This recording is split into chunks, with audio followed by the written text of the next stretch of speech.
Chaque année, près de 35 000 visiteurs viennent au Marais du Viguera.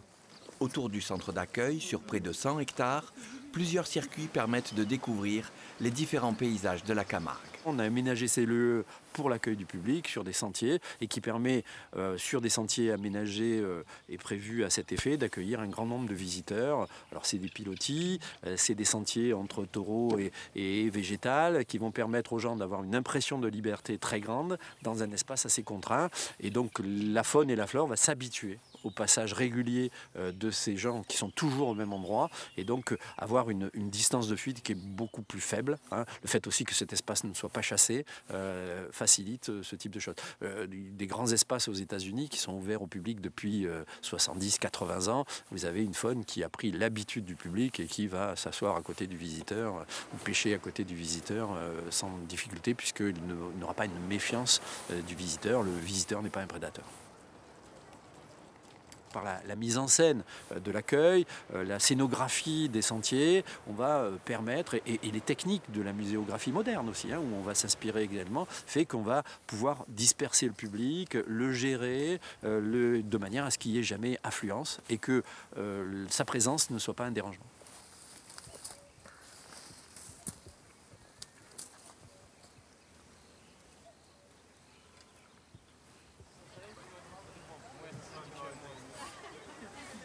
Je suis sûr que vous avez tous ça. C'est un pissenlit. Alors, c'est un souci. J'ai beaucoup de soucis. Et moi, qu'est-ce que je fais? Je les mange. Comme ça, j'ai plus de soucis. Tenez. Mangez vos soucis. C'est sûr que c'est un écosystème productif. Pour moi, ce n'est pas un écosystème qui n'est pas naturel, puisque c'est légèrement modifié, tout en respectant les règles de la nature. L'arbre, les plantes plus basses, etc., etc. Celles qui sont à l'ombre, celles qui sont au soleil. Le jardin avait été créé pour alimenter la buvette. Donc là, on est en culture biologique.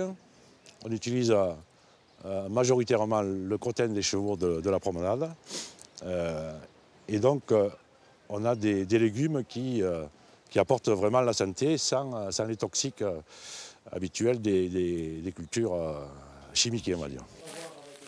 Sur les 1200 hectares des marais du Viguera, 800 hectares sont classés en réserve naturelle et se visitent uniquement accompagnés d'un guide nature, à pied, à cheval ou en calèche avec un cocher. Cette propriété-là fait 1200 hectares. Donc ça descend sur plusieurs kilomètres comme cela. Et ça appartient, je ne sais pas si vous connaissez, si vous avez regardé un petit peu les affiches, au Conservatoire du littoral.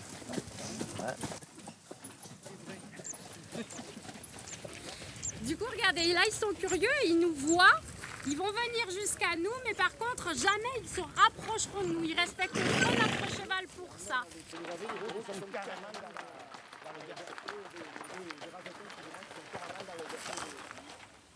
On peut entendre un chant. C'est le chant du butor. C'est un héron qui est très particulier. Lui, il lui faut cet habitat dans une roselière. C'est pour ça que nous, on ne coupe pas le roseau. Et là, on est arrivé à compter environ une vingtaine d'enfants. Avoir une vingtaine de mâles chanteurs. Il doit y avoir guère plus de 300 mâles chanteurs dénombrés en France.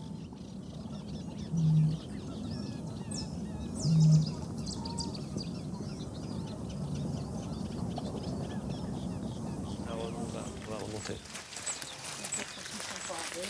Voilà, on pose bien deux pieds voilà, sur les... Remarquez la courbure du bec qui se dessine bien là, presque en ombre chinoise avec ce ciel clair. Ils ont un long bec, Oui, je vous dis environ entre 11-13 cm pour la longueur du bec de l'ibis falcinelle. Falcinelle, ça vient de faux, en forme de faucille, de petite faux, qui est liée à la courbure de ce bec. Aujourd'hui, dire qu'un espace naturel avec une ambition telle que la nôtre soit payé simplement avec de l'argent public, c'est plus possible, on n'en a plus les moyens. Et donc aujourd'hui, on va essayer de gagner de l'argent le plus intelligemment possible, tout en respectant ce milieu naturel, donc en s'imposant des règles environnementales. Et ça, oui, c'est possible. Un détail, des coordonnées, un commentaire? Rendez-vous sur le site de l'émission et dans le prochain Prioritaire.